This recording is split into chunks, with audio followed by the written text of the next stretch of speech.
Ladies and gentlemen, welcome back to BARCast TV and to the Nation War Finals. I'm BARCast TV and joined today by none other than Zhao, man. So welcome to the channel. Thanks.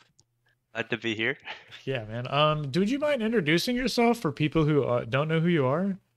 Like how long you've been Yeah, playing sure. Bar? Yeah. I'm Zhao. I've been playing Bar, I guess. I think it's been around 4 years at this point.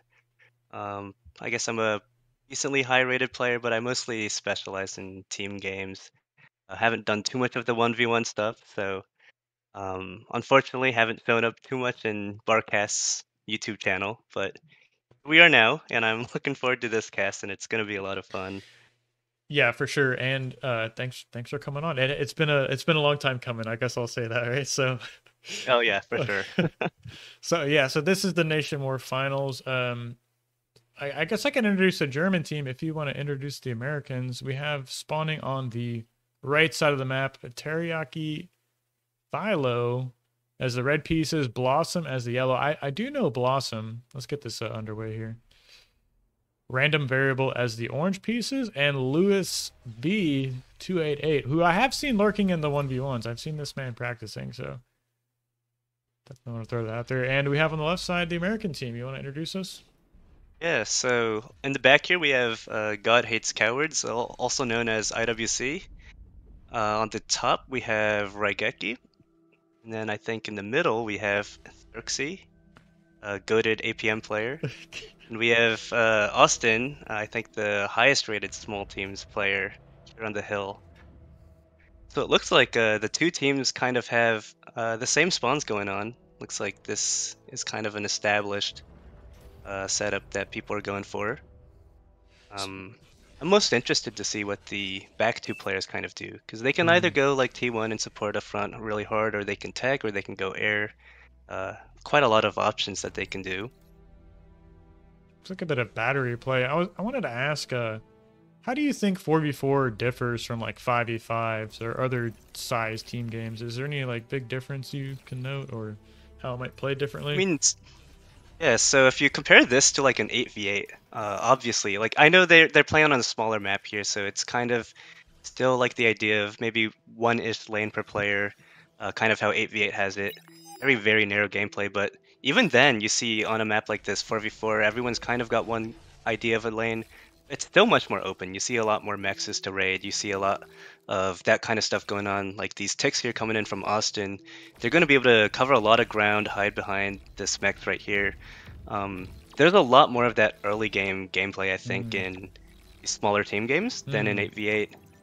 I think that's probably what we're going to see here. You know, in 8v8, sometimes in a lane, you know, Bismuth Valley, sometimes you just go straight to heavier units like rocket bots because they attrition better. But here you're going to see a lot more ticks, grunts, pawns, whatever, anything Mm. fast that can actually cover the openness of the map. It's a good point. I guess that's just a function of how fewer commanders are on the board to kind of choke it up with, their range and LLTs, and how quickly they can, pork up the map, right? And Oh in those yeah, lanes. for sure. Eight commanders is a bit too much for for a team game, honestly, but I think 4v4, 5v5, it puts the game at a very nice mid-level range where it's not really like the try-hard, like macro kind of gameplay that 2v2 has or 1v1, you know. Hmm. Um, you still have commander gameplay where you're kind of focused around commanders, holding specific lanes, but they're not like quite as congested as 8v8. It's an It's a interesting. nice and pretty when you when you go down on the low view. But I think the main points of interest here are these two side hills, and of course the big fatter lane in middle. Let's see who can take which hills. Typically, what I've seen in the past, I haven't seen this map in a while, but the two hills that on for west side, Raigeki is on the stronger hill, I would say, simply because he spawns much closer. As you get the commander there, your lab is probably much closer to the front. You can usually get something on the hill before the enemy to kind of take it, and the high ground is a really nice advantage.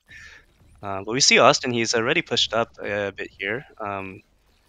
Along with random variables commander. So there's going to be a bit of skirmish here, but I think random variables still definitely has the advantage of at That least was, just holding this mid lane. that was perfect timing there, catching that D gun on the LLT just just as soon as it finishes.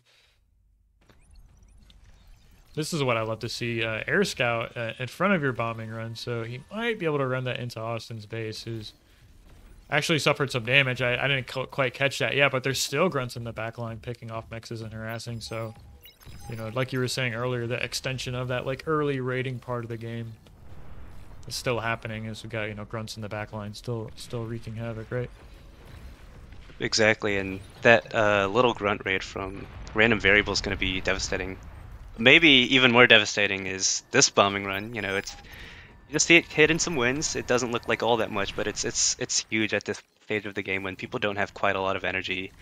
You lose a couple wins, and win is 19 right now. That's instantly down like 60, 80 energy a second, depending on how many wins the bomber hit. Hiding behind, is that behind the hill, or? I'm not sure if it lands on the plateau, if it, like, you know, heals up for a moment. Yeah.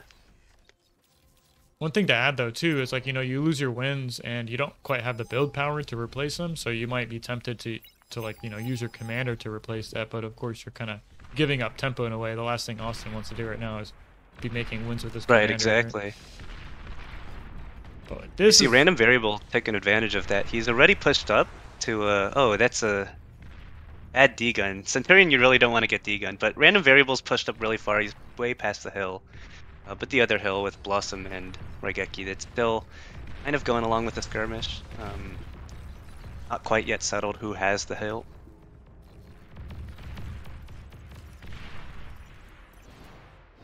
Here on the other side of the map, this beamer turret is getting repaired, which, from what I understand, this is kind of the counter to the rocket bots. So, like, what makes beamers so efficient against them, or is there? It's really just a range thing, I think. Obviously, with beamers, you don't have the advantage of, you know, bursting enemies down like the heavy laser turret does, or what's it called now, the area control turret.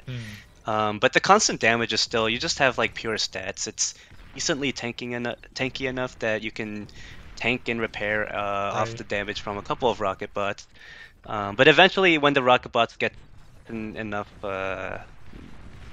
burst, then they start bursting down the beamers, and you still can't really do too much about that. Looks like the rocket bots from yellow did break past that beamer, so Raigeki is retreating from that hill now. A lot less unit investment, I guess, from Raigeki here.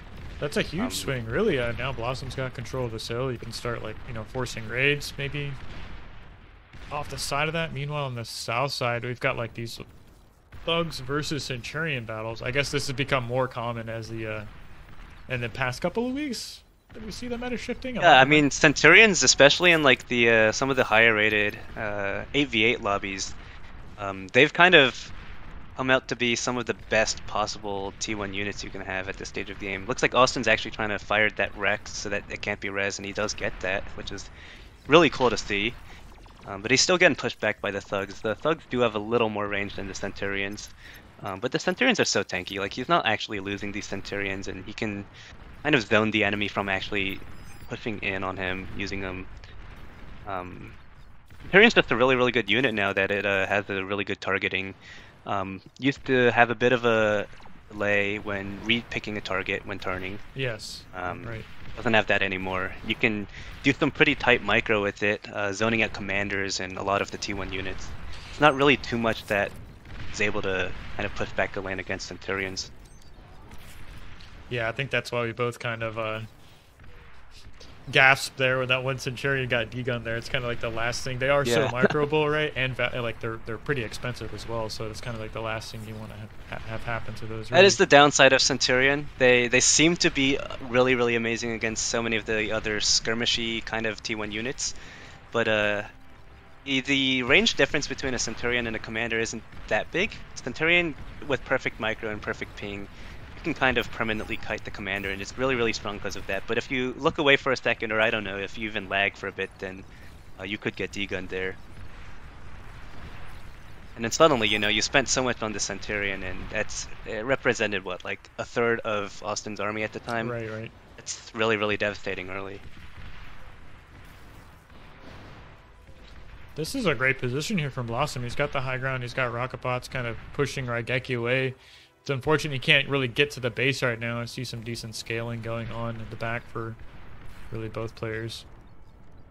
Yeah, for sure. It looks like Raigeki's got the plasma bots though. That's a little weird fighting in against someone who has the high ground, because you lose a bit of range when you're trying to shoot upwards. You'd much rather already have the hill when using the plasma bots. So let's see if we kind of hold on there. Mm-hmm. We're about to see the same here from Red as Teriyaki. He's pushed up quite far, to the point where he can either go into Xerxes' base or he can try and push up the hill to Austin. And just because he has the plasma bots, I think the better decision here is to go straight for the green base. Yeah, it does. A lot closer. Lewis B is able to kind of reinforce him here. I think that's probably what we're going to see him trying to go for here. Yeah, this is starting to get pretty tense. Both. It seems like the USA team is a little bit on the back foot. Austin's under a lot of pressure right now, kind of barely holding on against two commanders right now. Yeah, definitely, and I mean I think we kind of see this from like the early raids that happened. If you when you lose those mexes earlier, you even lose like an expanding con. It's really hard to stay in the game when all these back mexes you don't have capped. You're definitely at a significant metal disadvantage compared to the enemy, who not only has their back mexes, but they pushed up and took the hill, so that's additional resources that you're kind of behind with. So you need to take really really good trades when doing that. Blossom actually has a T2 lab up. We can see he's starting to expand. I believe that one metal extractor on the hill here is worth a little more than some of the other ones in the back, so rushing that seems like a good idea. If there's anyone to go T2 fast on this map, it's probably that person. But some of the mid mexes also are boosted, so trying to get those up and running when you can with T2 is always a really really good power spike. Not sure if I like the decision here to do the Prude to save Geo over the economic boost. The I guess unsafe. I'm blanking on the name right now. The unsafe one. Yeah. Is it really that unsafe? It's a tier 2 mine that kills all the enemies when they come and kill it. No, I think I would agree with you. I think that they know that they're ahead. They have good map control. Right. When you have good map control, you feel very safe to make a little greedier plays. That T2 unsafe Geo, it's so much better than the Prudes in terms of energy generation. Right. At this stage of the game, you could power a whole entire team with just one advanced Geo, probably even. Yeah, that's right. And I think that's the power spike you don't want to ignore. If anything, the metal conversion is going to put you ahead, even if you can't use all the energy. But it's a team game, 4v4. You're gonna be able to find a use for that Geo energy, even if it's something like air. There's a lot of energy expensive things that you would much rather spend your energy on instead of. Not least of which it. the T2 mexes, right, are pretty energy intensive. But I like what you said. It's a team game, and like you can't really ignore just getting that T2 Geo up and turning your energy slider down and kind of accessing to the rest of your team as you enter in that like early T2 part of the game, right? Yep. And we see the early spiders. They're really powerful. I think a random variable must have been given one from Blossom, and Blossom's also just skirmishing with his own. I say it a lot in the public games, but I do think that the T2 Armada spiders, the recluses, they're a little overtuned. They have so much DPS and so much AoE that there's nothing really that kind of matches that kind of pressure early on, especially against an enemy that invested significantly on T1. Right. When you've got the skirmisher that already has insane raw stats, and now it's hitting like 2 or 3 T1 units per hit. Right. That's just a damage multiplier. It's already good stats, and then it's ×2 or ×3. It's really really hard to fight when you're behind on tech against these spiders. I mean, I'm looking at the mobility too. Like they can traverse terrain that I would guess abuse terrain in certain situations. Like having this high ground hill with the spider seems like really hard to deal with when you're stuck on T1, right? Exactly. You can't really get something that fires across these like sphere cliffs when you're on T1. Maybe the T1 vehicle artillery, but they're very flimsy. They aren't that reliable, and the spiders are obviously going to outbrawl those. And they're also EMP resistant, so if enemy has a lot of stun drones, you're not too worried about instantly getting stunned. I love this switch to bombers right here.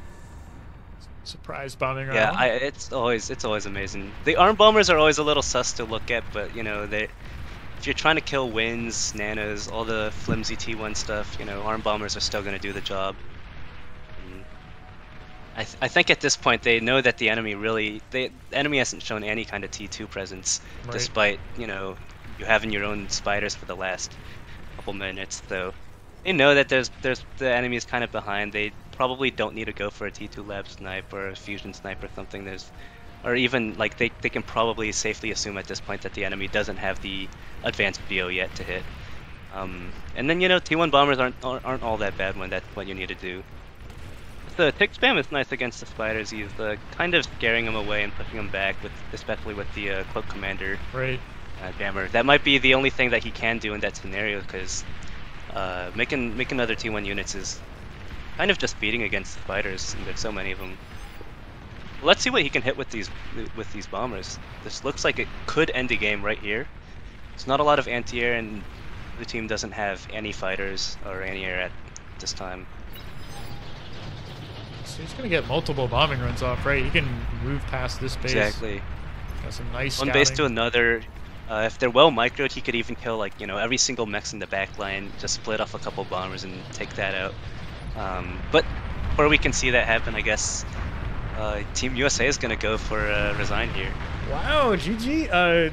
Germany takes game 1 in this best of 5 series, right? So that is a surprise to me, right? So, Battle ended. and I guess that comes back It to looks just like the early rating, right? I guess I'm biased because I'm also American, but no, I guess I would have expected Team USA to win here, but they didn't. I guess the Germans showing what they're made of. Yeah, definitely showing up. So that's going to be game 1. We're going to load into game 2, but if you guys like this content, hit the like button, subscribe, leave a comment, and let us know who you're rooting for as we go into the second game. Hi everyone, welcome back. Here we are, game 2 in the Nation War Finals. Team USA versus Germany. I'm once again and still joined by Zhao. How are you doing, man? What did you think Still about that here? first game? Yeah. First game was really, really cool to see. You know, I did not expect Team Germany to start off strong and just picking up the first win, but let's see if they can keep it up in the upcoming couple of games. It's a best of 5, so they've got 2 more wins they need to secure this tournament.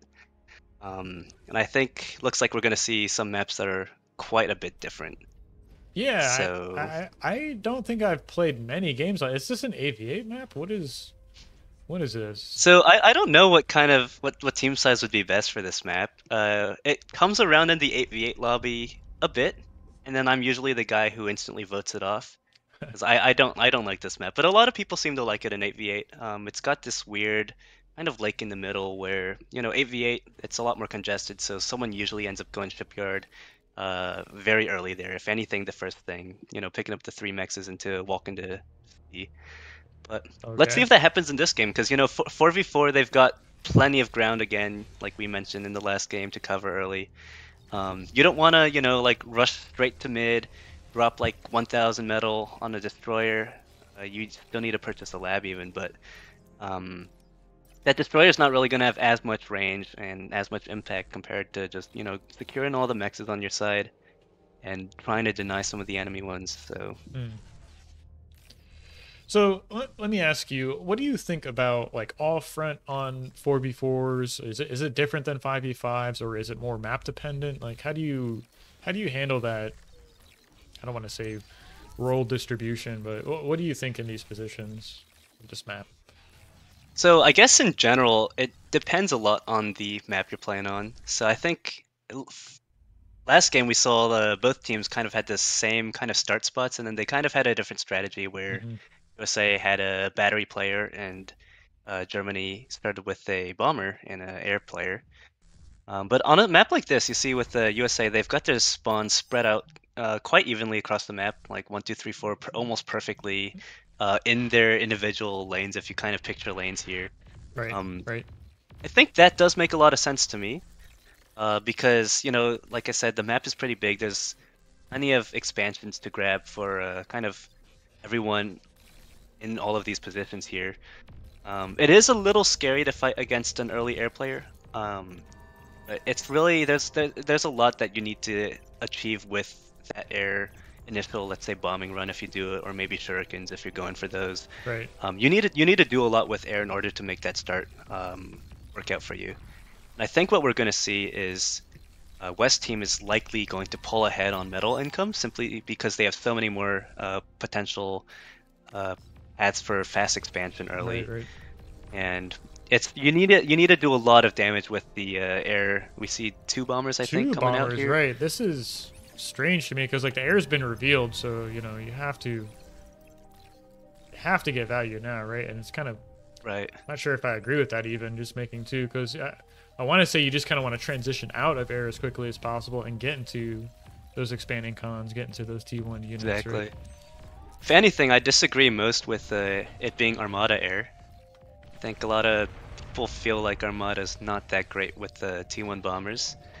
It's a little better when you have a ton of, like, I guess, bombers and doing carpet bombing. But we kind of see here, the bombs are so spread, especially with this really, really weird mountain terrain. Right. He hasn't killed anything yet, despite getting a bombing runoff on this first cluster here. These bombs are going to finally kill something, which does work out. But now he's spent, 2 bombers. He's only killed, I think, what was that, 1 mechs and 2 wins. And both bombers are going down now. That's definitely not a lot of impact. But we do see, I guess, there's a double purpose for this win, for this air start. He's got air constructors taking these water and side mexes that are a little harder for ground players to get. They already have the 2 mexes in the top right corner, and that's, I think, something it's nice to have, right? It's a little boosted income that the enemy team won't have, and he's going for these middle mexes as well. So maybe in the long run, if his team can quickly expand to all the mexes on their side, then those air mexes are going to provide a bit of an extra boost. But I think this is a bit I of don't a know. blunder, I like, think not expanding. I think they're still behind. Yeah, they haven't been able to take these expansions quite as fast as the blue team has. It's going to hurt regardless, even if you have these extra mexes slowly being built by an air constructor. This is something I see so often in 19 games and AP8s is these forward labs. Is this like what makes this strong? Or why is God Hate Cowards like going for this play so quickly? So I think in 8v8, if you think of like let's take a very, very standard gameplay. You're not doing anything sneaky, you're not doing anything, too risky, too interesting even. You're in a lane, you want to kind of maybe get some rocket bots. I think that's the meta right now, right? And you skirmish around with them. Usually, if you have a rocket bot advantage, you can probably come out top. Otherwise, there is a bit of micro involved, so it's not necessarily just numbers. Right.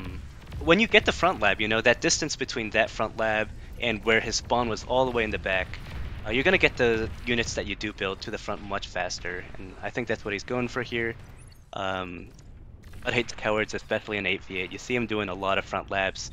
And I don't know, he's probably done the math and he knows if I move my lab up here, I can have the same amount of army that I would have if I kept it back there. At certain, I guess, milestones and timestamps. Right. Simply because instead of spending all this time with like a line of rocket bots walking to the front, I'll maybe end my resources to move the lab up to the front. Takes a bit of time, but then you start getting the army out much faster. That's a great point. I love looking at Austin's base. He's one of my favorite players to study here. He's very strong, like macro player in my mind, right? So I was like checking back on the base, see where he's going, see what four cons already scaling wind, right? So we're getting into that macro start of the game. This is the map where titles could maybe make a little bit of sense. Wind's like pretty good. It's 2 to 16, which isn't terribly amazing. You still scale wind at a normal wind pace. If it does go down to 2, you might get screwed, but title being at 20 means it's pretty consistent regardless. Right. And Austin does have his commander in the water, so it could make sense to be getting into a few titles maybe just for insurance. But I think he's gonna try and prioritize getting the X's. He's not stalling energy. He's got plenty of wind energy coming in. He's not even spending it all even. So don't quite need the titles yet. Denying the metal resources from the enemy and taking it for himself is pretty nice to have here. And that does diminish the value of that early air constructor we saw. Right. Austin kind of just went straight for the mexes and, come back. So Yeah, there was no follow up there with like a red commander maybe moving to the island to deny this, commander pathing from Austin, who finished taking those like center mexes, right? So right. It could be valuable if you rush for middle and you see Austin's commander go in there. You can calm bomb, maybe get both Comrex in a spot where the enemy can't really reclaim it. If you've got your air constructor still, then you can go and suck up all that metal. look at this though. T2 transition already first. T2 cons out. He's given one to Raigeki here, just below him. Yeah, that's always really nice to see. But I suspect if we check the total metal produced for both teams, it's actually quite even, honestly. Right. I was expecting a little bigger of a difference, but I guess Blossom actually does have his own T2 lab here.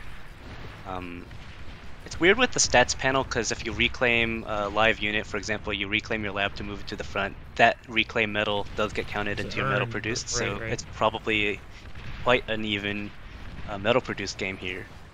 But I think Austin getting his tech just that little bit sooner is going to kind of snowball the game at this point, right?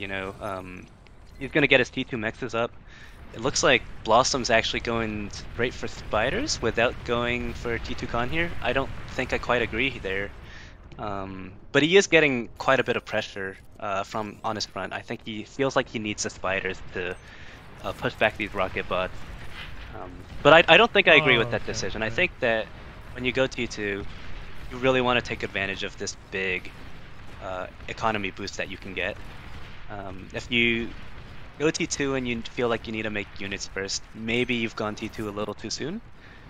Or it would maybe be if you have a very specific rush in mind and you really want to get momentum. But I don't think that's the case here. He's kind of struggling and losing his lane there. So I think he really wants to be in a position where he can get the T2 economy up, because that's going to be kind of what ends up winning the game here, I think.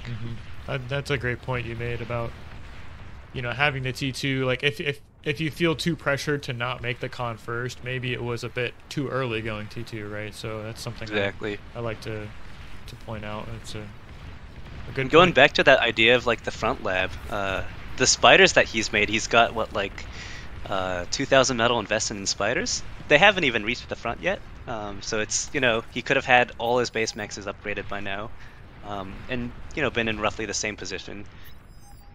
I think in his position, I probably would have rather made one of those amphibious bombs.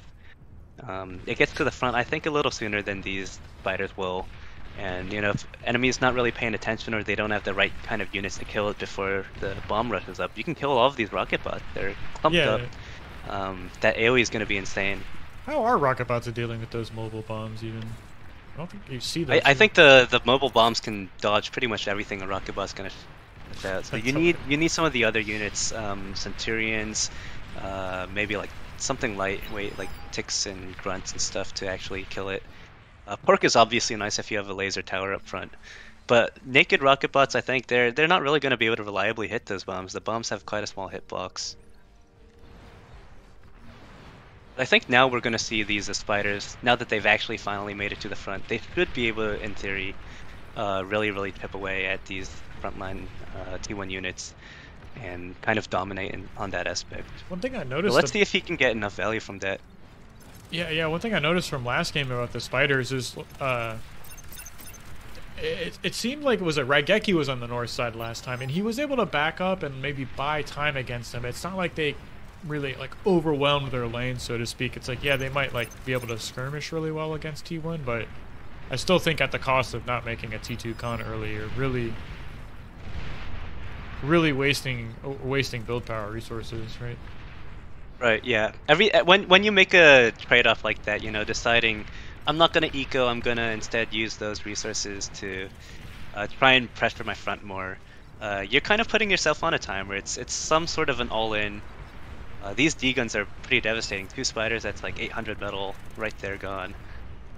But you put yourself on this timer where you're not necessarily fighting on a timer to win the game, but you're fighting on a timer because your units need to have X and X amount of impact compared to the opportunity cost of getting the eco up. And when that eco that you could have gotten is T2 maxes, it's Yeah. sometimes it's quite a lot to ask for from the unit. I think there's specific scenarios, and especially as we go into maybe like the upcoming 5v5 tournament even, I think we might see teams where they decide let's skip these T2 cons and maybe get some early pressure out. But I think your game plan needs to be a lot more focused around that idea. And there is definitely a lot more pressure to Right. Right. make your investment pay off compared to, T2 maxes, which are obviously some of the best payoff in the game. Absolutely. Am I hearing like dropping spiders in the backline or something like that? You know, kind of really coordinating on getting out those, like getting out a tech advantage and leveraging it pretty quickly. Yeah. Yeah, I'm excited to see this new the next season of the Omega series, right? So we were talking about that before the before we got it started casting, right? Yep, it's gonna be fun. I think a lot of people are hyped. Saw Teddy's message the other day. Teddy doesn't talk too much in Discord, but when he does, he was saying he was hyped for the tournament. So Okay, yeah. Well, when kind of Teddy scared. talks, you listen, like.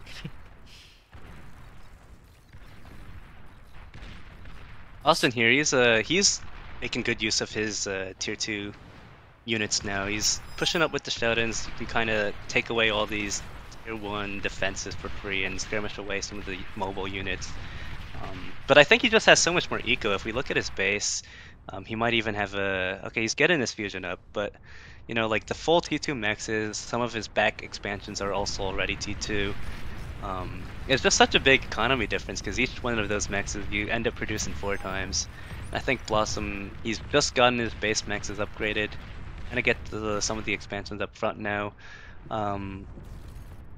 He's gonna need to somehow get eco back because it doesn't look like they're immediately winning right now. When you're not immediately winning, then you need to stay in the game in terms of economy.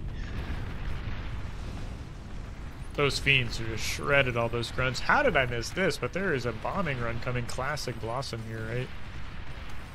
Bombing run's always good. This could be their chance at a comeback if they're trying to go for one. Unfortunately, not too much to bomb there, but these are a lot of wins. If he hits all of these wins, I think that's really, really big. But he's made the mistake of not quite scouting, I think. Yeah. He doesn't know where to bomb. I think he assumed that Austin would have started in the same position that he did on the back hill, but no, Austin actually started in the front. If he gets this fusion, I think that's a big deal, but I don't think these arm bombers are going to be able to get it.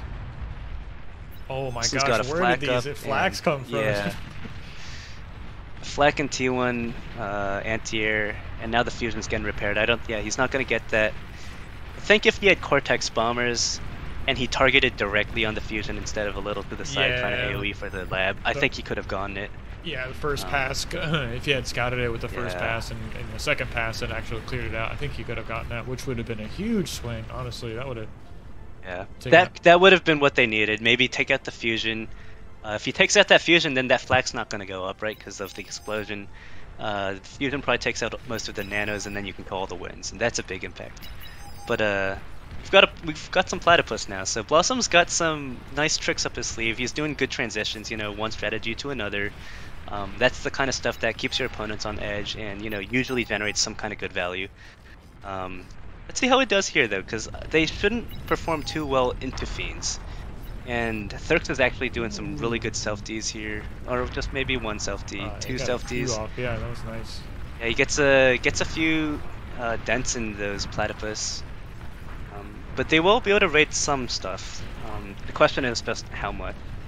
Kind of seems like this top lane is about to collapse. Thurxie had to rotate north to stop these spiders from coming in. I guess that's what made the opening for these platypus to get into the backline, right? So there's a single spider back here, kind of 28 kill recluse. So it's like we were talking earlier about, like you make the T2 units early before the con. You need to see some sort of big impact so that it pays off. We might be seeing some kind of impact that is comparable to, just going straight for the economy. They've pushed Thurx and IWC back quite a bit here. If they can really secure some of these max kills, I think they'll set the economy back enough for their teammates to maybe be able to fight Austin here. And there's a lot of pressure on the front line. Even random variables showing up with the radar bot and Sheldons of his own, forcing Austin back. I did not really see that. I guess he ecoed a little bit too hard. Trying to get a second. No, he's still going. There's a lot of rolling bombs going up on the Sheldon Ball. Let's see if he ends up taking out a lot. I think he killed a few platypus with the first one. Doesn't quite make it though. If he self-deed right there, he might have been able to take out a few Sheldons. Austin kind of famous for those rolling bombs, right? So yeah, they're a good unit. I remember making them against him some time ago, and he's picked them up. He probably makes way more than I even do, and I think I'm one of the guys who makes more rolling bombs than there's most. not many up, y'all. Suddenly this game looks like it's shifting. Raigeki shows up in the instant time he needs to. He's like shooting these platypus away with the threat of the D-gun, but like look at this Sheldon Ball with radar bots and rockets behind him. You see grunts in the top line are, being dealt with by Xerxes, but I'm kind of scared for this push here. Got sumos. It's a little scary, especially with the sumos. You can't really rush down the sumos, and they protect the Sheldons very well. Yeah, it's like kind of pushing into pounders, right? It's like the last unit you want to dive on top of. It's just maybe not as good as the pounder, but they have a lot of health and decent DPS, right? So they don't have the AOE, but they have better raw stats. I think the pounder might come ahead even with the stats when you consider the AOE, but as something that's just fat and you move forward with it, sumos are going to do a good job. I mean, even escorting with this spy bot, right? And they have that. Oh, yeah. Spy bot versus spy bot. What spy bot versus spy bot. Both are going to decloak, and the sumos are going to kill one. Yeah. It's a little scary for Austin here, but I think he has enough economy to kind of push back this push here. So he should be fine. It's mostly about if North can hold at this point. Looks like it's kind of stabilizing there. I see some T2 out of God Hate cards for. So he's got some. I think this is a kind of scenario where if it does stabilize for blue here, you can imagine they've been fed a lot of metal. There should be wrecks all over the field, and I think that could be the difference between winning or not. When your push starts to fizz out, you don't quite have the momentum you had, and now the enemy has the space to kind of get the reclaim going, use all of the metal that you just sent back. So I think Blossom's going for T3 here, going for Marauders. A little bit of a sneaky play. Kind of similar to the Platypus, but now with more stats. Let's see if that works. I'm not too sure about that. I think the blue team might be on edge about those Platypus raids and might be aware that random stuff's going to come out and kill them from the sea.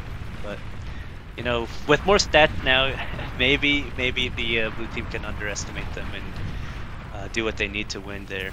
I just think these base layouts are kind of perfect for defending against it. Xerxes' commander here is kind of blocking the way into this choke point, and then you're left really just attacking right into the front of Austin's base. So like that shortest rush path is pretty much cut off for both avenues.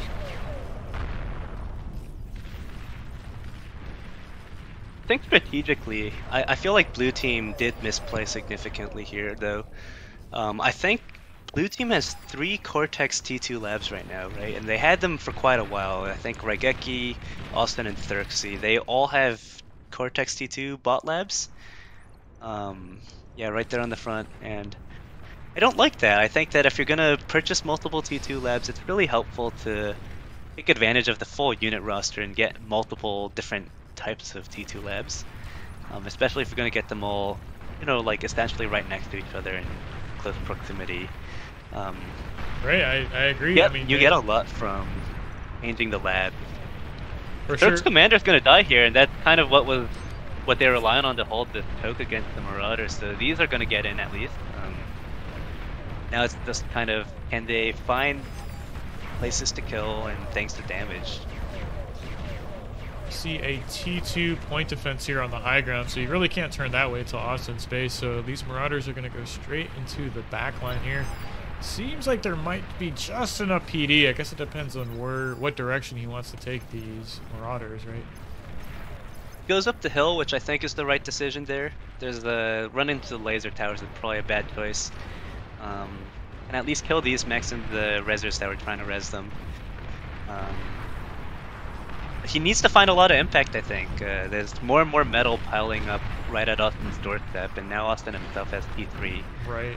And these Shivas, they have much more stats than what the Marauders or anything the Armada T3 lab can put out. So that's going to be really, really scary. You need some heavy hitters, and especially in order to fight Shivas, you need to at least not be too far behind on eco. Otherwise, you just get outstatted, if that's a word.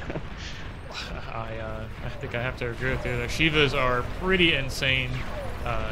You kind of have to watch out for the friendly fire and give them some extra line of sight, but the unit is just has so much DPS. Really, it's kind of crazy how good they are at dealing with T2 units.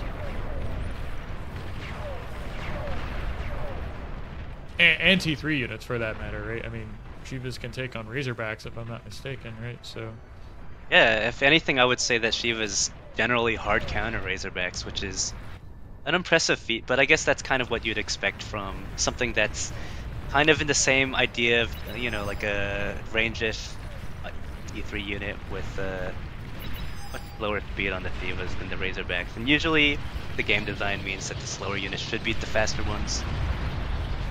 Bombing run's gonna take out the fusion, maybe? Yeah, there it is. Yeah, arm bombers are always a little sus.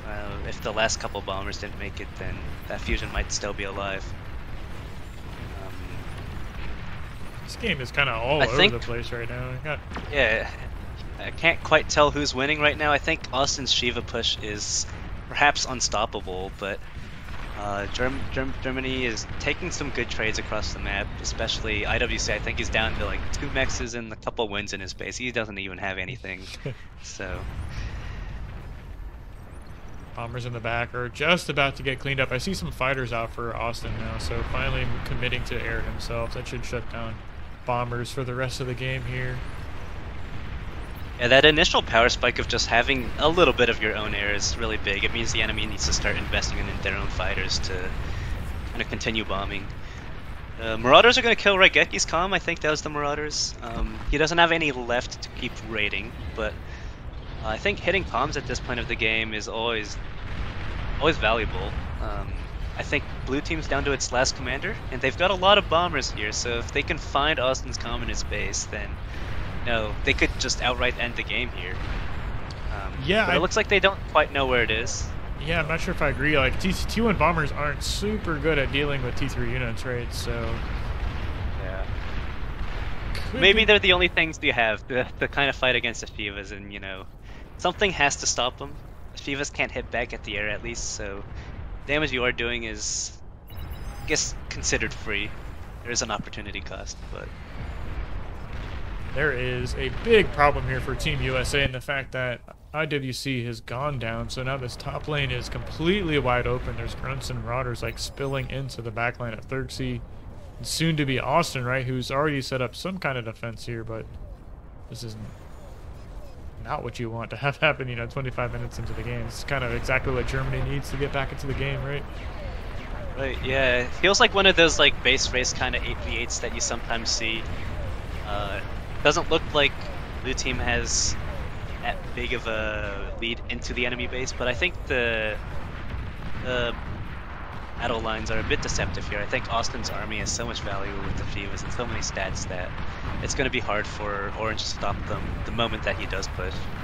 Marauders are going to run into these Scorpions, and I think they're all going to die here. Oh my gosh. One's going to get away. That's very sneaky. Starting to see that Razorback versus Shiva interaction that we mentioned earlier.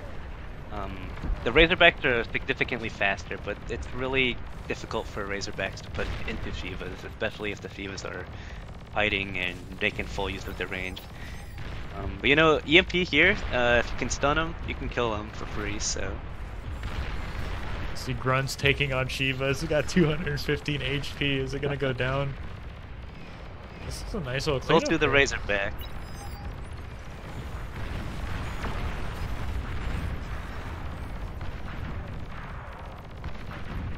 See, T2 point defense are so good at this later part of the game. Just, oh wow. Oh, that spy missed. That's tragic.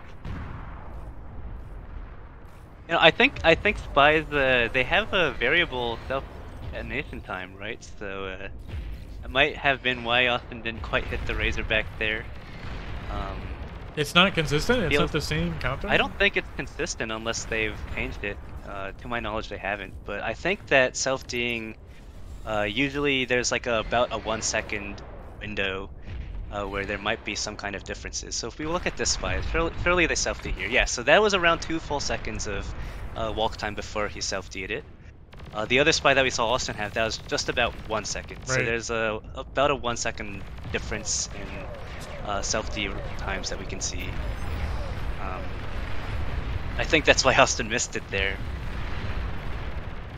So one of those like weird interactions where every spy self-D is a little different, and it means that you can't quite abuse spies with a 100% guaranteed consistent timing every time. I don't think too many people are aware about the variance in self-D time. Yeah, it applies to all units, not the spies, and it's a unit that usually takes only about 1 second to self-D. The extra second can feel like it's quite a big deal. Kind of feel what you're saying about the army value turning around and showing its face. You know, as soon as he's done, or Austin is done clearing out the units in the back line, now you see all of these Shivas moving forward, and on the bottom mid, you see these mammoths just holding their own. I love these units, really. So easy to micro. And yeah, the mammoths are a good response here to the Shivas. They might be some of the only things that can really deal with Shivas at the tier 2 stage. That aren't really, you know, the squishy, high-range sniper type units. In terms of a 1-to-1 brawl, I think Mammoths can actually beat Shivas, especially with all these spy bots that they're using to kind of stun. Germany is making full use of their tools that they have to deal with these T3 units. What's the matter of is it enough? You know, you can keep pain stunning these Shivas, but you need something to actually go and kill them. Otherwise, they're just gonna keep sitting there with your stats. And once the EMP runs out, they're just going to keep walking towards your base. No commander here to defend this choke point. This huge army's going to pour right through this gap. Sure, he's even escorting them. Spybot's going to stun half of that army, but there's, you know, 6 or 7 more Shivas that have yet to be degunned. There's just always more here. And yeah. Too many stats to stop is really how these T3 games end up resolving, I think. Now they've got some of these abductors doing some EMP. These are another strong, powerful choice against T3 units, especially under-supported ones like these. I feel like when I push with T3, I like to be very safe. So I always want to have radar, I always want to have anti-air, and I always want to have some sort of light spam that can field against stuff like spy bots. All that stuff does come at an extra additional tax, I guess, so... see the Thor coming in, but I think some of the Shivas and Fiends and Grunts here are going to be damaging that base. We see a Fusion and a T2 Air Lab go down, and I think that's pretty devastating here. It's only a matter of time. Thor's doing some good work. I think stats to stats, Shivas actually do beat Thors. It's just that the Thors have a bit better power density, and that really helps them. These kind of like skirmishy type games where you're gonna go back and repair and kind of find out attrition your enemies that way. Right. I guess that kind of leans back to your playstyle of being like safe with the T3 pushes and whatnot. But I'm thinking, like, you know, the Thors are pretty slow, man. You can just walk right around them with the Reshivas, right? You won't catch them. And it's yeah, exactly. That's already considering the fact that Shivas themselves are pretty slow. But they're going up that hill, and Thors can't quite chase efficiently across that terrain. So another win for the butts, I guess, here. Looked like Austin was rushing a Juggernaut. We don't quite see those very often. But he's almost got it done, so once that comes out, I think that the red team might have to throw in hell here. Jug's gonna be very, very difficult for them to stop. You can't EMP it. It's been relying pretty heavily on spy bots, abductors, and I'm not sure if they've used the Thor EMP, but that's another option on the EMP side that they did have. But none of that's gonna work against the Juggernaut. Now the Juggernaut's gonna be able to outbrawl these Thors quite efficiently. That's probably going to be a game-ending kind of scenario for them, especially now that the commander situation has reversed. Now, Right, right. red team only has one commander left, and blue team, I guess they must have read two sometime. So now it's the one commander in Blossom space. They can't quite comfortably be degunning these T3 units that are coming in.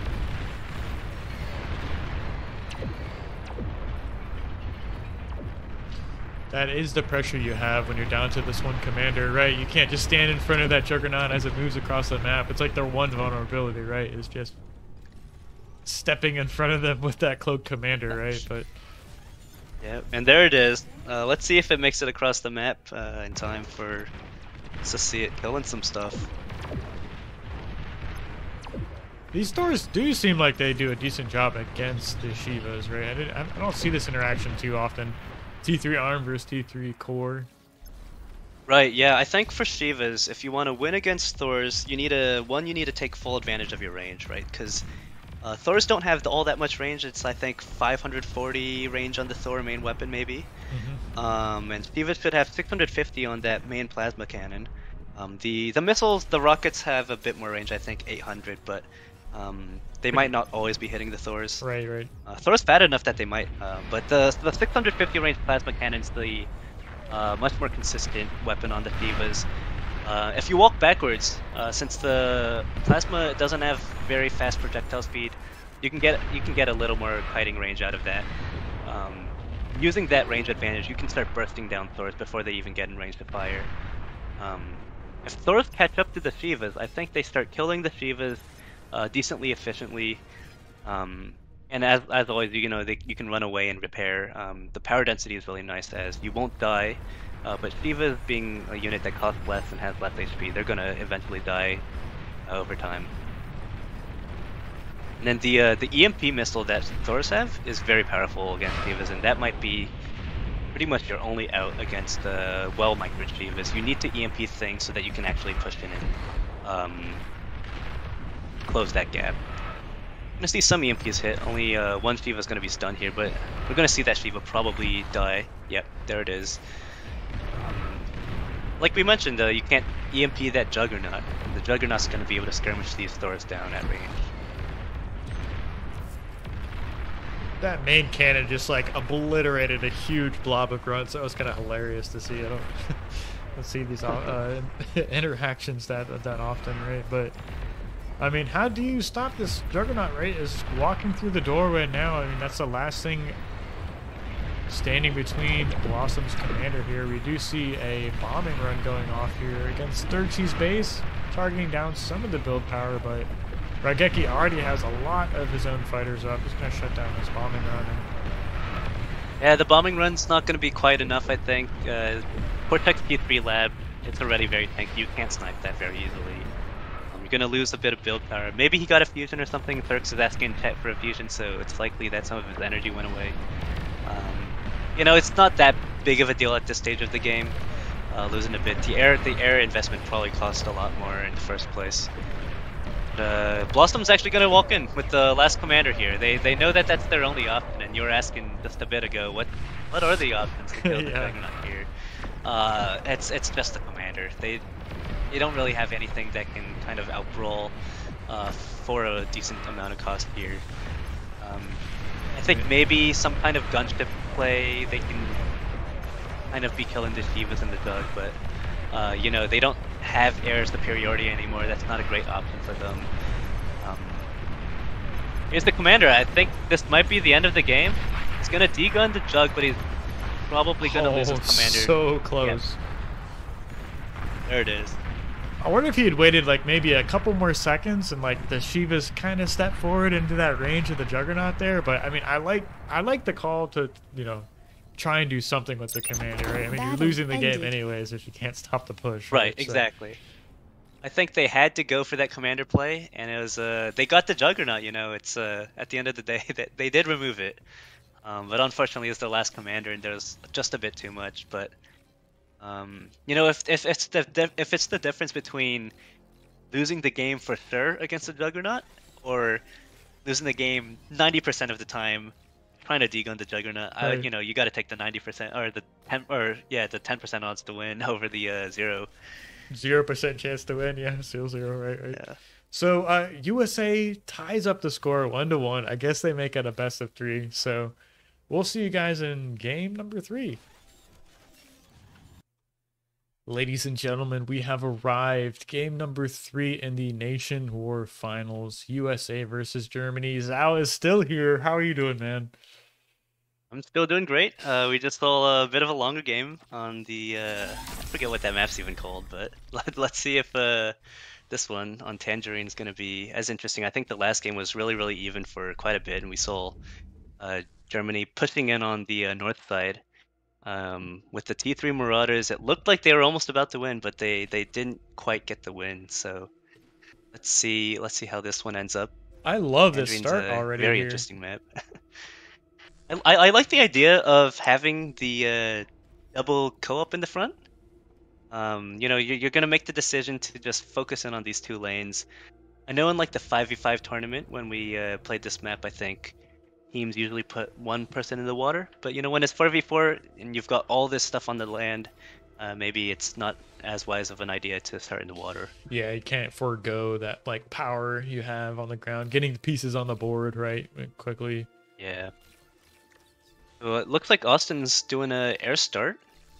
So I think last game we saw Germany do an air start against USA being 4 people on ground, and we didn't quite see that air start pay off the way we would have liked. But Austin's going to do it here. I think it makes a little more sense here, in my opinion, because there's only 2 main land lanes, so there's not as much to cover early on. You're not as scared of, like, you know, early unit raids. Yeah, let's see if this bomber can work out. Looks like I love this scout, Germany's man. going all in on thugs. Yeah, I mean, this is a great start. He's got like the magic number of thugs. It's really 5 with the commander. You can kind of make miracles happen, right, with that repair micros. So, I mean, this hits pretty fast, but what I'm a little worried about is, like, you know, one of these commanders can just sack into them, and then you've essentially lost your whole push, right? So let's see how this goes. I feel like with thugs, I feel like there was a footprint nerf a couple months ago where they were made that they can't overlap quite as much as before, and I think they made that because there were some niche scenarios where maybe a turret wouldn't be firing because it was intersecting with the thug next to it. But I think that was, in my opinion, I think that was a big nerf to these thugs, and I think you might see them not be as efficient here. We can kind of see it might just be bad micro because there's not that many thugs, but we just saw 1 thug and like 3 behind it that weren't firing, and I think that's kind of that's kind of what the effect of this footprint change is that you actually end up, it's a struggle to properly micro the thugs, especially as you get into bigger numbers. You know, you mentioned earlier, you know, that 5 was like a magical number of thugs. You know, Rocket Boss, you can stack up like 10 of them in a narrow lane and they'll all be firing. Thugs just don't get that same kind of stuff going on. Xerxes should comb bomb here, I think. Yeah, he would take out the sure. enemy thugs. I don't think walking away was the right choice here, but thugs are basically already in his base. That's very scary. I feel like you need 1 more commander to make this push work, because really a lot of these, like, you want to walk forward, like Zartax moves forward, trades with Xerxes, and then there's another commander behind to like keep the push going. Yeah, right? that would be really, really powerful. And I think Xerxes ends up degunning like 3 of those thugs because Austin with air is able to stun him. I think that's good value. Buys him a lot more time. There's still a lot of army coming up though, but it'll be weird to see if he's able to push in or not. This bomber's gonna get a lot of value, I think, because there's, you know, it's a 5 to 25 map for wind. Everyone's making wind here. I think it looks like he just bombed like half of them. This is the calm bomb that Xerxes should have done. Except the Zarx's commander, and takes out a couple more thugs along with it. And now there's 2,500 metal right next to Xerxes' base. They don't have a second commander quite yet to contest or degun these wrecks. That's the kind of calm bomb that really shuts down this kind of push. Teriyaki's gonna realize that and try and push up here, but can't quite tell if it's gonna work.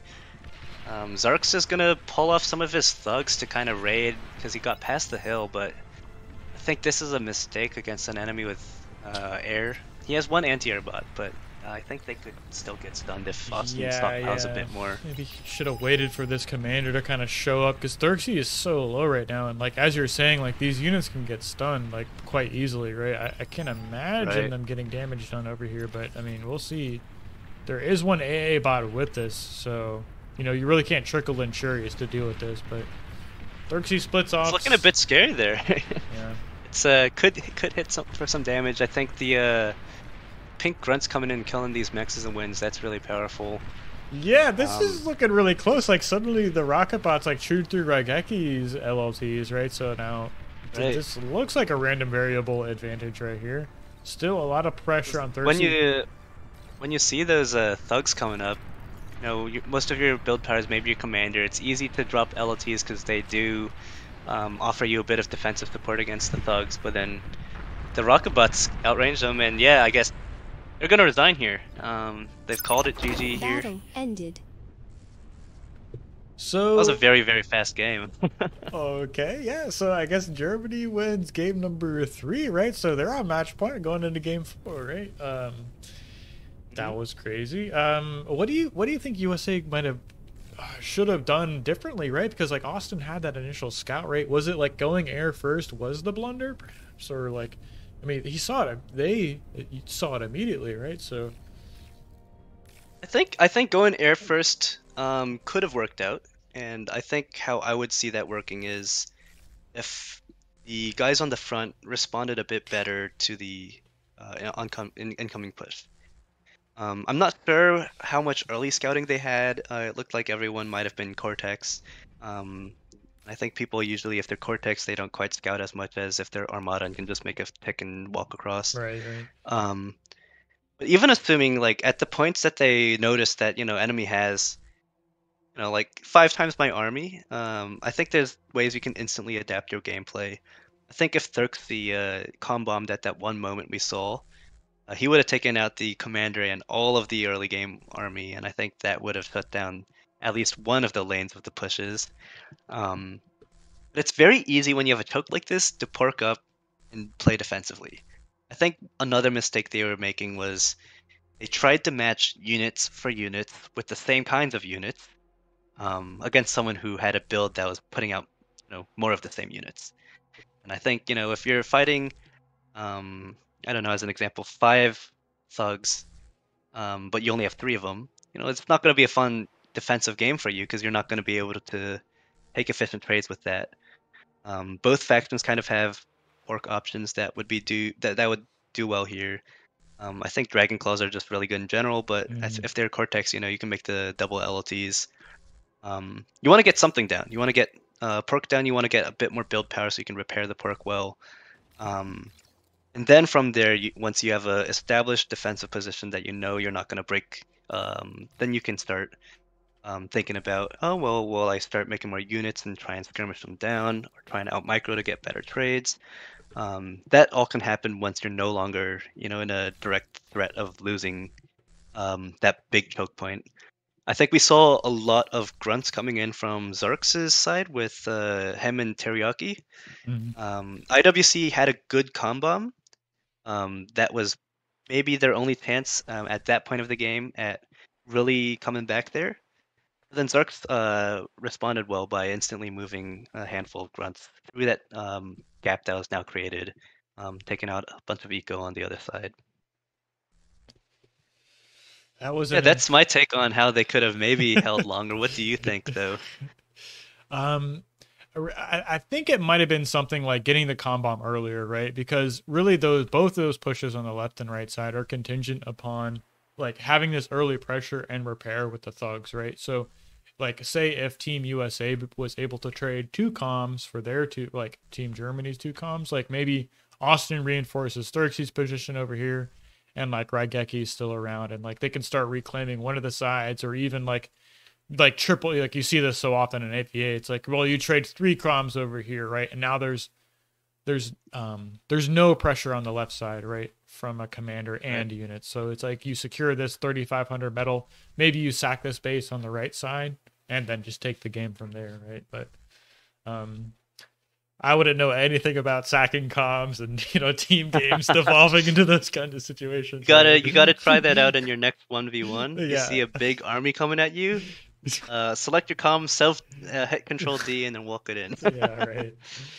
Um, yeah, that was a lot of frustration, or maybe on my part, getting used to or adjusting to 8 hits from 1v1s, right? It's like you see it, you're standing like in that no man's land between commanders, and like they'll just come trade with you whenever. So, anyways, that's a digression. That's game number 3, and we will be moving into game number 4. So, if you guys are excited for the last game, or match point rather, hit the like button, leave a comment. Who do you think is going to take it down? And we'll see you guys in the 4th game. All right, we have arrived at match point. So I have to clarify something. USA came from the winners bracket, so they started this series up 1 game. So what we've been watching so far, this entire cast, has been I don't know, what's the word I'm looking for, Zhao? Is it not quite the whole story, not the whole picture, but we're on match point. This is the 5th and final game in the series, perhaps, or what you could call the 5th game. And yeah, they should be 2-2 now based on the previous games. USA starting with 1 point, and Germany winning 2 out of the 3 games they've played so far. So 2-2 match point. Whoever wins this game wins the Nation Wars tournament. Hype. Yeah. So make some noise. I don't know what to say, guys, but let us know who you're rooting for, right? We've got Austin Thurksey, IWC, and Raigeki up against Louis B, Teriyaki Blossom, and Random Variable. I'm excited for this one, and once again we see Germany opening with this air lab, so they're pretty consistent with this start, it seems like, I guess, save for that Tangerine game, which was pretty spicy. Now that we've came out of that game, I actually really like those kinds of co-op lab games for sure.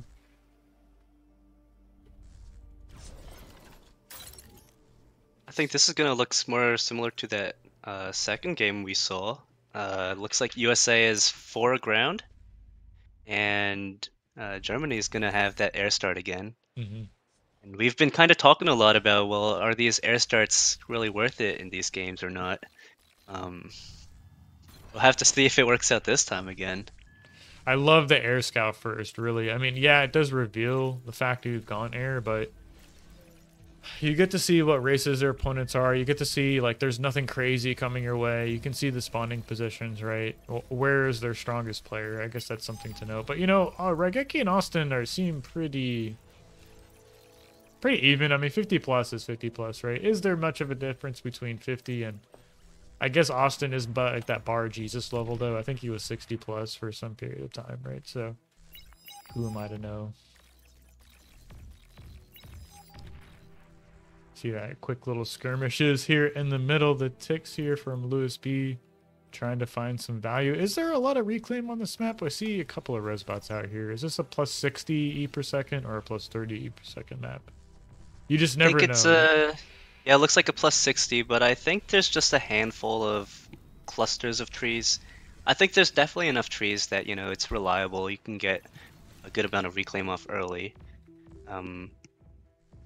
I haven't played this map in a while, but I think I remember being frustrated when my resos had to walk from one group of trees to the next, and I would start stalling energy. But that might just be a missed macro. That might not be an actual issue with the map. Issue, right? I will say these are the fat trees, right? So they have like 800 energy a piece, right? Not like those puny trees you might see on like flats and forests, right? But it is kind of annoying that trees aren't consistent with the E. You just kind of have to know what map is like better for resbots over right certain ones, but hopefully they standardize I think they're planning. Yeah, I think they're planning on maybe standardizing it. Would be nice at least, because I don't think it's at least visually clear if you're on flats and the tree's only going to give you 30 reclaim instead of 60. I think it is a little bit like those little like short like coniferous looking trees maybe are like the plus 30, and like these are like the Maybe. these deciduous trees are plus 60, so who knows, what do I, but You gotta become a tree expert like BARCast, yeah, know all the exactly. types of trees. Yeah, exactly. uh anyway, so here we are in this 4v4 match point. I mean, I guess I'm rooting for my fellow countrymen here, but after seeing like Germany like bring it to match point, I'm actually kind of rooting for them in some way. So uh, this is cool to I've see. gotta say, I'm feeling the same here. It's I think Germany's put a good fight. Um, it'd be really cool to see them win here, because I mean, you see players like us, and you're like, oh, of course they're gonna win. And Germany's kind of proven here that, maybe it's not, of course. Everyone's playing on the same terms here in Boer. No one's magically producing 30% more resources than the enemy, unless maybe they're Hisato. But um, it's it's an even game until you find an opportunity to make it no longer even. Speaking of which, I mean, these Shuris are just I've been seeing fly around, getting a lot of value here. You know, one thing I like to do when I'm playing air is like give one or two Shuris to each of these individual players, right? Because you're kind of spreading out that micro potential with these units across, your teammates who are, they're already raiding with their grunts and pawns, right? So it's like having a little pocket Shuri is nice. Right, yeah. I like that idea, especially in these public V8s where you might not be on VC with your team. It's hard to coordinate if you have two separate people who aren't talking to each other, trying to coordinate. Like, let's push at the same exact time so that you stun right before I get there. Right. Um, given the shurikens can definitely help with the coordination problem there. Blossom's got the front lab. We mentioned this before, I think. Blossom, so far this tournament, we've seen him with the labs in the back where his base was, and I think it hasn't quite been as optimal as it could be. So I think the front lab might be cool to see from him here. But I think this map looks more similar to Titan, the first map we were taking a look at, than the other maps, because we see like two hills, and then like kind of like a mid. I don't want to call it no man's land, but like a mid kind of area where Kind of people narrow. are usually more focused on the hills, right?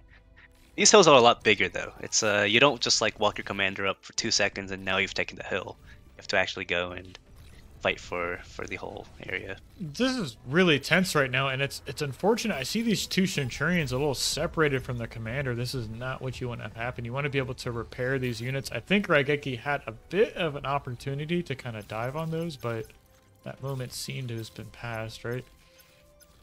I think you might have had an opportunity to remove him. It's a little scary though, because Blossom's definitely going to get all of the reclaim from that engagement, even if you do take the Centurions down. And there's a chance that, the Centurions just walk towards the commander and they start kiting, and maybe you hesitate a second too long with your grunts and you don't quite get the surround and you don't quite kill the Centurions, and now you're really behind. It looks like Raigeki's, got the lone commander against the Centurions, and I think that's the ideal situation for a Centurion. An enemy that's only built grunts and only has a commander. You're just gonna be able to bully him so hard. You have the commander nearby for repair if the grunts push, and continue to pressure that comm. I really like this position for Team Germany. Like, they have both of these high ground hills on the top and bottom side. Maybe they're losing mid. We see that same kind of like Centurion versus Commander here in the middle, except the roles are reversed, right? Right, and this commander is definitely going down, the Lewis B one in middle. Lots of grunts coming. There's the Centurions to wrap it up if the grunts don't get it, but the grunts will get it, and it's like that's really scary for red team here. Yeah, that's huge, really. Yeah, they're down a commander, and the difference, I guess, is that 4 people front versus the 1 air player. We have Teriyaki as commanders on the side there. Is he flying his commander? Is that a transport? Yes, that's the new medium transport that they released that is able to carry these commanders. A lot of people have been were playing with the light transports not being able to carry the commanders, so I think that's why the devs decided, let's add a medium transport. It's slower, a lot more tankier though. That can actually carry this commander. I like this change. I do. I know a lot of players were pretty frustrated with the, to say the least, right? Frustrated with the fact that you can kind of just fly the commanders around. I'm thinking back to the last Nation War finals, Canada versus Finland, right? So. Oh yeah. So. The light transports are pretty powerful, especially since they travel so fast. You know, suddenly you've got Kuchi and all his friends landing in your base. Shout out Kuchi. But you know, it's coming back to this game, right? We see God Hates Cowards kind of establishing this nice forward position. I even see Random Variable, who looks like he could be collapsed on anytime soon, and that would, you know, there'd be nothing left in mid, really. Like no commanders, no standing army. And we see Austin's already got the T2 and upgrading his mexes. He knows that his enemy has kind of had to pivot down to mid, I think. And all of that army and all of that pressure is going away. And he's like, well, I'm just going to go T2, use the resources that we have, especially from that combo, or not combo, but com kill. Right. So they know they're ahead. They know that his enemy is running away. He's like, okay, I'm just going to go and my T2 lab. And unfortunately, it looks like Teriyaki with the com drop might be on the wrong side of the map. If he landed in Austin's base like right now, that'd be really scary. You know, D-gun T2 lab, D-gun. Yeah, that would be huge actually. T2 maxes. Yeah. Looks like he's just gonna get a Raigeki's solar farm here maybe. The solars are worth a lot, but you know it's not quite as much impact as if he found himself in Austin's base here.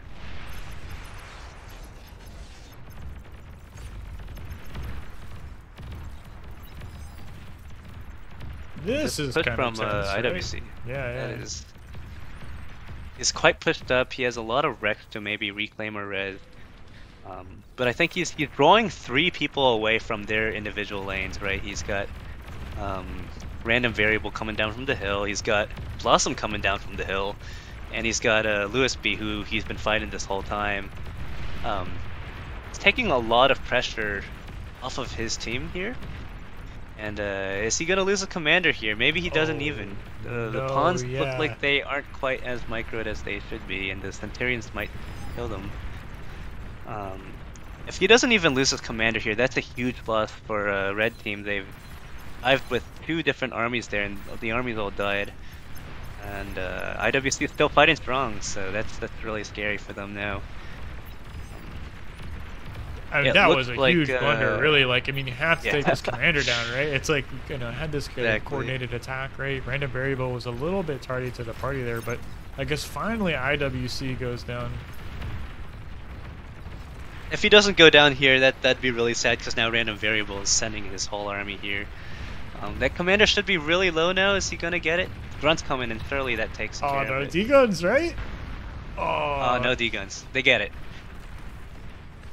Okay, so just good. They had to have gone that, or else, like, you know, like 2 or 3 armies there, 6,000 metal reclaim on the ground. If that was all for nothing, that would have decided the game right there. But it's still not looking good. I think Austin's coming up with spiders. We've seen these quite a lot, but especially with this terrain. Yeah, this map seems like kind of tailor-made to the spiders, right? Yeah. That's another unit I've been seeing more and more of. Maybe like it's a couple months into the meta now, but it just seems like suddenly like everyone was making these spiders, and I'm not sure if it was like the EMP bot specifically or if it's for these rocket bots. I guess they are kind of overtuned, like you were saying earlier. They're pretty strong. They just have so much DPS and AOE. Really, the only downside that they have is they're a bit slow. So if you have a lab in the back of the map or something, then you know, it's going to take a while for them to get to the front line.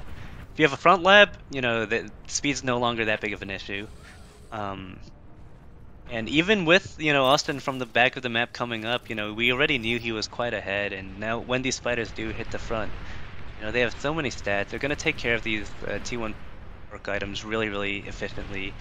It's difficult to repair your pork against spiders when, you know, they're doing the full volley of rockets bursting down your stuff with already a good DPS that can't repair something that's just, you know, two-shotting you, right? So, right. And there's no commander to support either, right? Like getting the repair off or like threatening the D gun versus those like slow Right. units. We saw Raigeki earlier in the tournament kind of stalling out some spiders with his own pick spam, jammer, and his commander threatening the D-gun. Right. If you don't have that, it's going to be really difficult to deal with spiders on T1. And if anything, I would say that Germany could have pushed through that pick spam and commander threat there, even with the spiders that they did have, and may have been a blunder that they didn't kill Raigeki sooner. But I guess the threat is a threat for a reason. It's scary to push into a cloak commander, and that's one of the very few things that you can actually do against spiders. We see mid here is kind of rolling towards Germany's favor. That's like forcing Austin to pull down his spiders to mid, but I see so many medium tanks in mid up against like just a few Centurions and some medium tanks here for Xerxes, right? Like, right.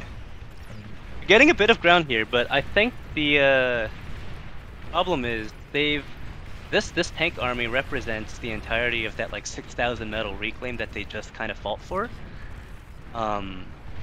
And now they really need this momentum to not stop, because if they lose these new wrecks here, especially to these spiders, right? Like look at how fast these tanks mount. You know, like on T1, even T2, these tanks can stand up to a lot of firepower, but not against these spiders. And now they've basically taken that 6,000 metal wreck field that they kind of fought for, and they've put it right in front of IWC. They've got some reclaim going on, but maybe not enough. And if they don't, you know, continue pushing through and killing bases and stuff, then you're gonna lose that metal, and they're gonna fall behind, especially against these spiders. Yeah, we see Austin's moved into his own Sheldon production, right? So he's got enough spiders to kind of threaten attacks, you know, where he wants to be. But you know, these Sheldons are gonna move towards the middle and like start pushing towards random variables lane, right towards his base. So he doesn't really have much of an army to kind of contest this, right? So Shuri's, Recluses and Sheldons pushing against scouts and T1 tanks, right? Not the trades you want to be taking. I guess maybe the scouts actually deal with that deal with the Recluses. I don't know why I keep calling them Shuris, but you know, and they're hounds, not Sheldons. Yeah. Oops. I think the scouts are good, because you know, when you have a lot of AoE, if you get scouts next to the spiders and the spiders are firing at each other, that might be some of your only way to actually get some of the damage down to kill the spiders. It's like, you know, a little too late. It's Wilson's got such a big push. I feel like spiders, these recluses, they kind of make these hounds less relevant in the game as a whole. But I think he added a few to his queue because, you know, his lab's at the back of the map and he can get the hounds up to the front sooner. And he's actually changed his composition to sprinters, I think, now. So he's just going up the lab queue, finding the next fastest unit, so that as he pushes up, he's, I guess, accordingly picking the new faster unit that can get to the front and maintain that pressure. You know, like sprinters, they aren't really that great of a unit, and a lot of the time I would say, you know, sprinters are terrible. There's a lot of stuff that they cannot fight into. But you know, if it's the choice between having a handful of sprinters now that's already killing the enemy base, or waiting for, you know, a couple more spiders to spend 2 minutes walking to the front, and the sprinters are still gonna have more impact than those spiders that are walking. The Banshees are really cool to see. You know, if you don't have anti-air in your army, you can't kill these Banshees. And they will clean up your army. Yeah. I mean, it's kind of unfortunate to see, because these welders are so tanky. They're so good at like leading a charge and a push, right? If you have them properly supported, kind of like pushing into pounders, right? It's kind of hard to deal with those welders. Yeah. I think that's going to peter out Germany's push on the bottom, and that means Austin's push on top here is going to continue, and these sprinters are like dealing with these T1 units. Kind of hilarious to watch them like take on grunts, right? Like they. I think Blossom doing his classic atomic bomber. That's going to be interesting to see. It could potentially be game-changing, game-winning even. Like all atomic bomber plays, there's a lot of 300 energy for that atomic bomber. He needs his team to send something. it's really scary to put a game like this where it seems like you have a chance and kind of rest that fate on this atomic bomber, Right, especially right. when you know the enemy has some air. Yeah, I mean, Austin already has some fighters out to kind of cover him, but like this is one of my favorite units though to use, right? And it looks like Blossom Oh, even actually canceled it, he's right? canceled it. Yeah, I guess he decided I need to kill these banshees in mid, and I'm the best suited person to do that with my T2 air lab. Um, and I think that might have been the right play because they were losing quite a bit of army to just random banshees walking down middle. But these sprinters, they might walk in, and I think red has a lot of wins, and a lot of wins are pretty much the only optimal target for sprinters. Right. And Yeah. if he gets in and he starts killing them, then that makes the sprinters worth it so much. It looks like he's gonna get in. If he gets all of these nanos and starts just blasting away at these wins, I think that might be GG because it's really down to orange and red on the red team to kind of stop this big push coming in. And if red's down, then it's all down to Blossom, who doesn't quite have that much. I think we're kind of Looking, seeing it's the looking to me beginning of the the end, game's right? kind of wrapping up. Yeah, It's like Blossom's gonna sounds call like it. they're gonna call Awesome. it. Yeah, GG. Love to see that sportsmanship, and yeah, so Team USA takes it in the finals. I guess we'd call it 3-2, right? Which is pretty respectable Yeah, for a best of five, right? yeah, definitely a cool game to see, and I guess winners bracket having that advantage is probably Battle since ended. they've already had to go through and win the winners bracket. So um, definitely a good fight from Germany here. I imagine they were coming out of a losers bracket, kind of showing we still got a chance at winning. They put a good effort forwards and showed that it wasn't a stomp. It wasn't games going. No, it was games going 3-2, and that's really really nice to see. That Tangerine game was pretty sick, honestly. I love to see those like co-op communism strategies, but yeah, that And was it's only 5 minutes. yeah, not It's a tournament where, with the team size, I think games can go quite long sometimes. We saw that one game was 36 minutes. Sometimes they go even longer than that. yeah, 5 minute absolutely. game's a nice, different kind of game to go and take a look at and see how teams were playing and responding. Yeah, absolutely. That's about it, guys, for the nation war. So I mean, we can catch more of these in 2025. That's not going to be the last season. So if that's something you're interested in following up on, stay tuned for more. Looking ahead into next month, I know we've got the Omega series coming up. So shout out Zhao. Good luck in that. I know you're going to be participating in that. So good luck. Thank you. I won't be playing, but I should be casting some of the games. So, that's going to be something to look forward to. So, once again, if you guys want more bar content, check out the main Discord. I'll leave a link to the description in that. If you haven't seen bar for some reason and you've made it this far, I guess it's beyondallreason.info, free to play RTS. Come check it out. Zhao, man, I know it was a long time coming. I guess we have like a shoddy versus me replay to cast for the last Alpha Cup, but it was fun to Sometime cast with you. soon. Maybe if people want to see that still, leave a comment. Yeah, Let us right, know. right, right. Video win, so I guess we'll leave it at that. Right on, man. Yeah, so thanks for watching, everyone. Invited me on the channel, BARCast. Yeah, man. Zhao, it was great having you. Super good at casting. I'll be rooting for you in the upcoming 5v5 tournament. So, thanks for coming on. Thanks for watching, everyone. And congrats to Germany and USA for making it to the finals. It was a great series.